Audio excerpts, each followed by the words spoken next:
Bonjour à tous, on se retrouve aujourd'hui du coup pour la recette de la bûche au chocolat de Noël.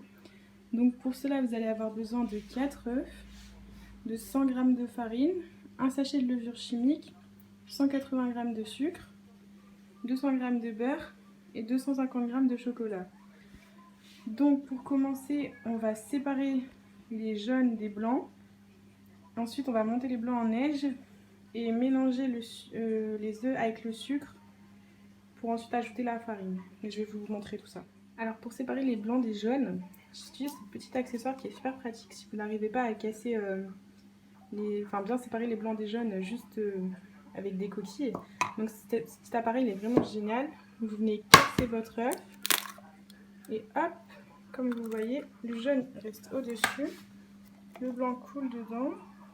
Alors attention, le jaune il casse, pas ouf. Et du coup, on sépare. Donc on continue comme ça avec tous les œufs. Hop, voilà.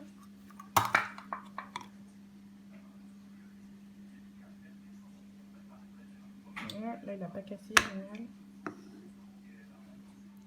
Donc voilà, après avoir fini de séparer les blancs des jaunes. Donc on va ajouter au jaune du sucre et 3 cuillères à soupe d'eau tiède pour bien faire mousser le mélange.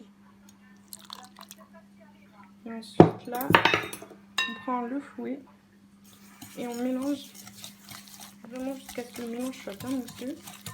Bon, il manque là un peu, mais voilà. Une fois qu'on a bien tout mélangé, on va rajouter la farine, la levure chimique,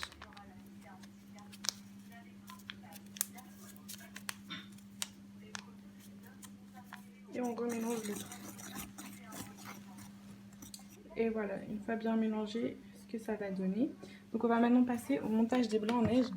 Donc là, il ne faut pas hésiter à vraiment les faire très fermes, puisqu'après on va les mélanger avec le mélange jaune d'œuf, sucre et farine.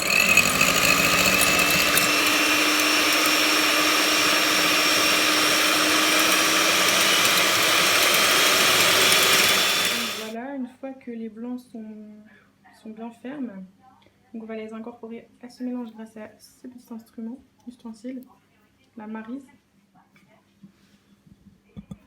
Et là on vient vraiment délicatement, donc on soulève du bas pour faire remonter. Ça casse pas les blancs et ça va donner un biscuit vraiment très moelleux.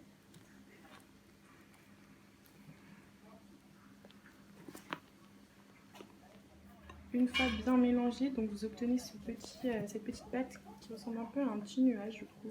C'est assez mignon. Donc on va étaler dans la plaque type lèche frite qui va au four, que j'ai préalablement couvert d'un papier cuisson. Et on va bien l'égaliser et ça va partir pour 10-15 minutes à 180 degrés. Donc voilà, je l'ai bien étalé en forme de rectangle. Donc maintenant, je vais l'enfourner, comme je l'ai dit, pour 10 minutes à 180 degrés. Donc le biscuit doit être légèrement doré. Donc vous allez voir, ça va assez vite en cuisson. Il faut vraiment surveiller. Donc voilà, quand vous avez à peu près cette couleur, vous sortez du four. Et pour démouler, on va faire, c'est très simple. Donc j'ai pris un torchon que j'ai humidifié, que je vais venir poser sur le dessus. Donc voilà, là je l'ai retourné, enfin je l'ai fini de cuire et je l'ai retourné du coup sur un torchon pour faciliter le démoulage. Donc là vous venez enlever votre papier sulfurisé tout doucement. Donc voilà, une fois que vous avez retiré le papier sulfurisé, vous allez venir rouler la bûche. Bon, moi je peux pas vous le filmer parce qu'à une main j'y arriverai pas, mais vous roulez, je vous montre le résultat après. Donc voilà, vous avez la bûche roulée et là on va la laisser comme ça et on va aller s'occuper de la ganache au chocolat. Pour la ganache au chocolat, on utilise un bain-marie, donc c'est simplement une casserole dans laquelle vous mettez un fond d'eau et vous placez votre plat au-dessus. C'est pour faire fondre sans brûler le chocolat du coup. Donc là on voit que ça commence déjà à fondre un petit peu. Donc une fois que ça a un peu fondu comme ça, je viens ajouter le beurre mou bien sûr. Donc là on va venir mettre la ganache au chocolat sur le biscuit, donc vraiment partout. On n'hésite pas, on met à peu près les 2/3 de ce qu'on a fait et le reste on le mettra au-dessus. Donc là, une fois que vous avez recouvert toute votre bûche de la ganache, vous laissez un peu prendre Et ensuite, avec une fourchette, vous venez faire des stries dessus pour faire un peu d'effet décoratif. Mais de toute façon, je vais vous montrer quand ce sera vraiment fini.